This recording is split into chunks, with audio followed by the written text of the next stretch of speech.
আমার নবী খুতবা দিচ্ছেন,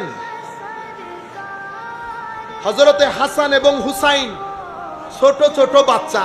হায় হায় হায়, চোখ বন্ধ করে দেখেন তো ঢুকতে কেমন লাগতেছে। কাপড় আটকিয়ে একবার পরে যাচ্ছে, আরেকবার উঠে দাঁড়াচ্ছে। হায় হায় হায়, এই যুগের আলে রসুলকে দেখতে কিরকম সুন্দর লাগে। আর এই জান্নাতের দুই দুলা, যাদেরকে আমার নবী দুনিয়ার সুগন্ধি ফুল বলেছেন, আমি তো স্বপ্নের মধ্যে হলো একটু দেখতে চাই ওই আশার সুরতটা। আল্লাহকে বলি, আল্লাহ দরকার হলে জান্নাতে এক দরজা নিচে নামাই দেন, তবু আমাকে ওইটা একটু স্বপ্ন যুগে দেখান, আশার সুরতটা কেমন ছিল।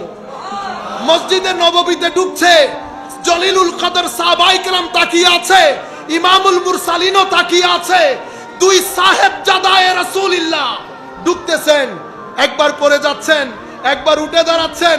আমার নবী খুতবা দিচ্ছেন, ইত্তাবসরে খুতবা বন্ধ করে আমার নবী মিম্বার থেকে নেমে দুইজনকে কুলে তুলে নিলেন। সুবহানাল্লাহ। আমার নবী বলতেছেন, আমি আসলে খুতবা দিচ্ছিলাম, আসলে আমি নিজেকে আর ধরে রাখতে পারি নাই। হাইরে মোহাব্বত, হে তরুণ, তোমার জিম্মাদারি, তোমার ডিসিশন। এখন এই বক্তব্যের পরে তুমি কি হাসান ও হুসাইনকে বেছে নিবা না ইয়াজিদকে বেছে নিবা, সেটা তোমার দায়িত্ব। ইয়া রাসূলুল্লাহ, আমার দায়িত্ব ছিল আপনার এই হাদিস তরুণ প্রজন্মের কানে কানে পৌঁছিয়ে দেওয়া। আপনি সাক্ষী থাকেন, আলে রাসূল সাক্ষী থাকুক, কিতাব দিয়ে তরুণ প্রজন্মের কানে ঢুকিয়ে দিলাম এই হাদিস। তরুণ, তোমার ডিসিশন, কোন রাস্তা দিয়ে হাঁটবা।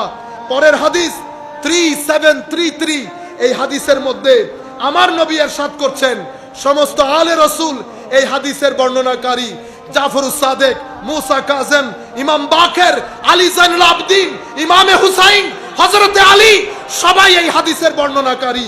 আমার নবী ইরশাদ করেন, রাসূলুল্লাহ সাল্লাল্লাহু আলাইহি ওয়াসাল্লাম আখাযা বিয়াদে হাসান ওয়াল হুসাইন, আমার নবী ইমামে হাসানের হাত ধরেছেন, ইমামে হুসাইনের হাত ধরেছেন, অতঃপর বলেছেন, ফাকালা মান আহাব্বানি, যেই ব্যক্তি আমাকে মহব্বত করলো, ওয়া আহাব্বা হাযাইন, আর এই দুইজনকে মহব্বত করলো।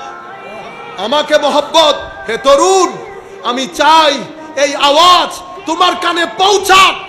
তোমাকে নবী বলছেন, যেই ব্যক্তি আমাকে মহব্বত করে, এই দুইজনকে মহব্বত করে, এই দুইজনের বাবাকে মহব্বত করে হযরত আলী, এই দুইজনের মাকে মহব্বত করে ফাতেমাতুজ জাহরা, কানা ফি মাই ফি দারাজাতি ইয়াউমাল কিয়ামা, কিয়ামতের ময়দানে, কিয়ামতের ময়দানে আমাকে আল্লাহ যে মাকাম ও মর্তবা দান করবেন, আমার সাথে বিশাল একটা গ্রুপ থাকবে, সেই গ্রুপের মধ্যে আল্লাহ তাকে উন্নীত করে দেবেন।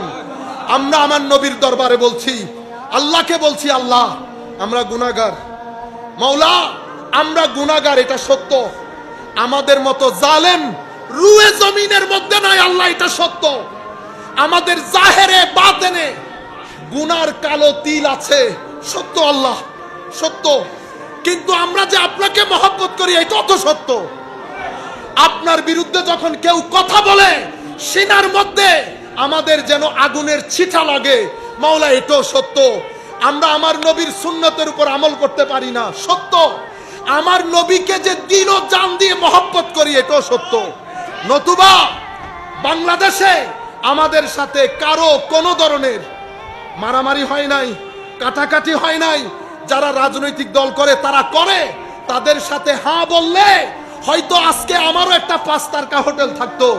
ইয়া রাসূলুল্লাহ, শুধুমাত্র আপনার কারণে, যখনই বিরোধিতা করেছি আপনার কারণে করেছি।